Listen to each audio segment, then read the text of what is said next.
Welcome to Democracy Now!, democracynow.org, The War and Peace Report. I'm Amy Goodman with Juan Gonzalez. In Iraq, the head of the Accordance Front, Iraq's largest Sunni Arab bloc, said Monday the Sunni bloc still has reservations about a security pact that would let U.S. troops stay in Iraq for another 3 years. Adnan al-Dulaimi, head of the Sunni bloc, told the reporters that the Sunnis wanted a referendum on the pact, which is yet to be approved by Parliament.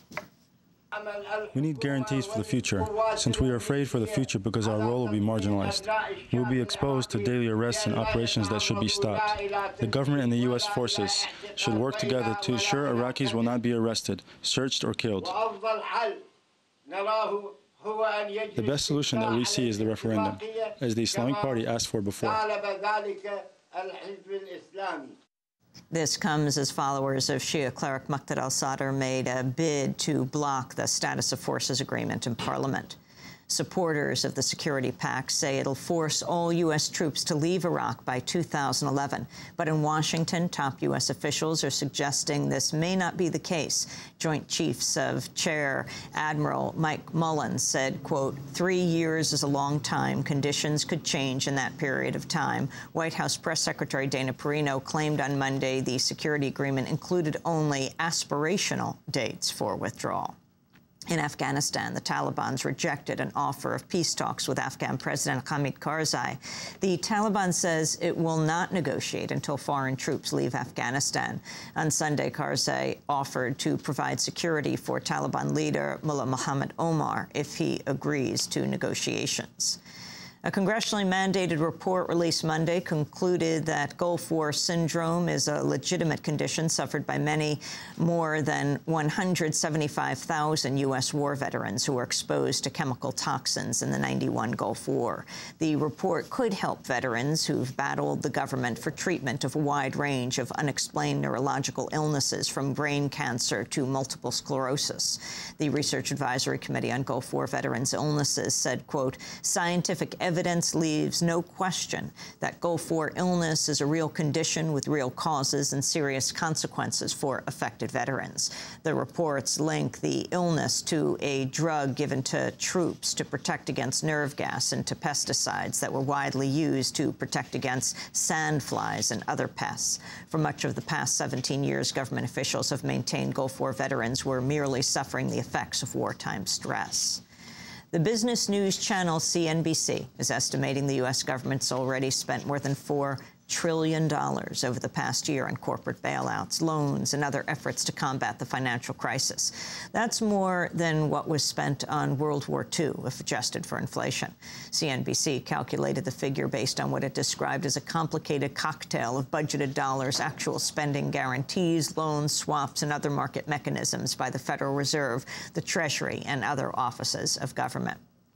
In other economic news, the banking giant Citigroup has announced plans to eliminate 52,000 jobs, or 14% of its global workforce. The New York Times describes this as one of the largest single rounds of layoffs on record. This is John Challenger of the firm Challenger Gray and Christmas.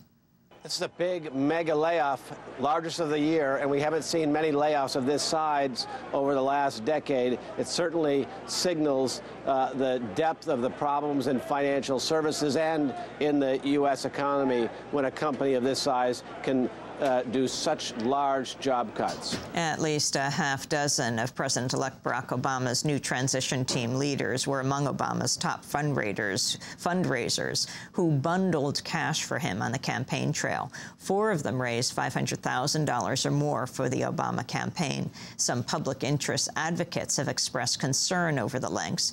Craig Holman of Public Citizen said, quote, anytime you see these people who brought in $500,000 to the campaign being appointed to government service, it's a red flag, he said.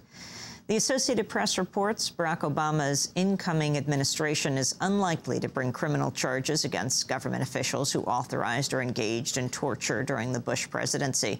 2 Obama advisors said there's little, if any, chance that the incoming president's Justice Department will go after anyone involved in authorizing or carrying out interrogations. President Bush may also decide to protect his top aides and interrogators by issuing a preemptive pardon before his term ends. In Springfield, Massachusetts, a predominantly black congregation is vowing to rebuild its church after it was burned to the ground 2 weeks ago, just hours after the election of Barack Obama as the nation's first black president. Law enforcement officials say the fire was intentionally set, but no arrests have been made. Mark Potok of the Southern Poverty Law Center said there have been hundreds of race-based incidents since the election. The Associated Press has compiled a list of other possible hate crimes over the past 2 weeks.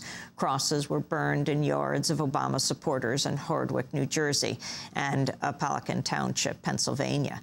In the Pittsburgh suburb of Forest Hills, a black man said he found a note with a racial slur on his car windshield saying, "Now that you voted for Obama, just watch out for your house." A black teenager in New York City said he was attacked with a bat on election night by 4 white men who shouted Obama.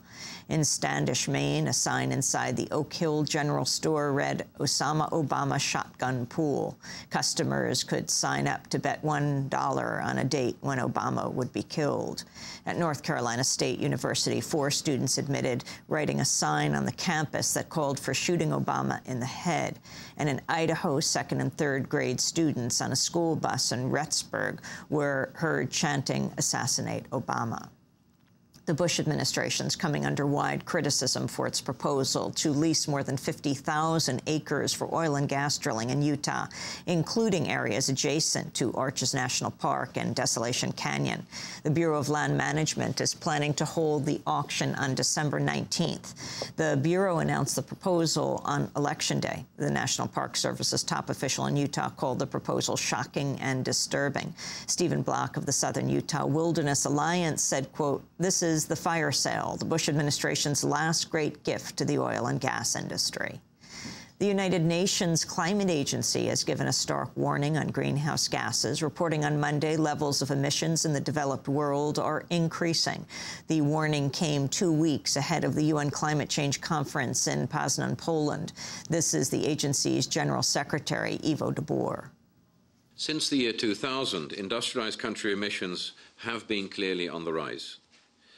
Taking the 2000 baseline, industrialized countries have seen an increase of 2.3% in emissions to 2006 because of increases in both economies in transition and in other industrialized countries. The picture is somewhat different for the group of countries which have ratified the Kyoto Protocol. In the time frame 1990 to 2006, emissions of parties to the Kyoto Protocol fell by 17%. In California, wildfires continue to burn near Los Angeles, but firefighters are making progress in controlling them. At least 842 homes have been destroyed in the last several days. In an interview on ABC's This Week, California Governor Arnold Schwarzenegger directly linked global warming to the increasing threat of wildfires in California.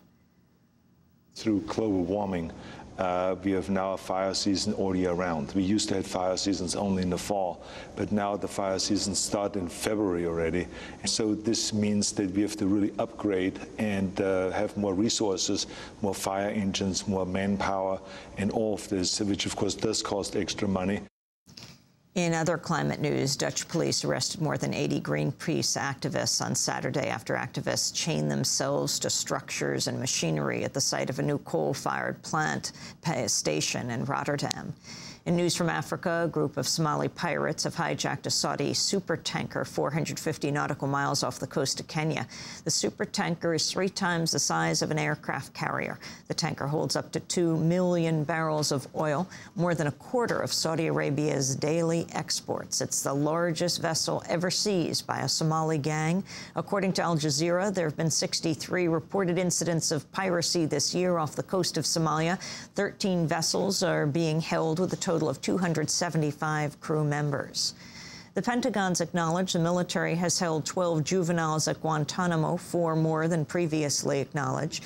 The Pentagon made the announcement a week after the Center for the Study of Human Rights in the Americas issued a study concluding the U.S. has held at least a dozen juveniles at Guantanamo, including a Saudi who committed suicide in 2006. 8 of the 12 juvenile detainees identified by the Human Rights Center have been released. The Saudi who hanged himself, Yasser Talal al-Zahrani, was 17 when he arrived at Guantanamo. The Vatican has threatened to excommunicate a well-known Catholic priest this month unless he recants his belief in public statements that support the ordination of women in the Church. Roy Bourgeois, a Maryknoll priest, took part in the ceremony this summer to ordain a member of the group called Roman Catholic Woman Priests. Bourgeois has been a priest for 36 years. For the past 2 decades, he's organized the annual protest against the U.S. Army School of the Americas at Fort Benning, Georgia. The 2008 protest is scheduled for this weekend.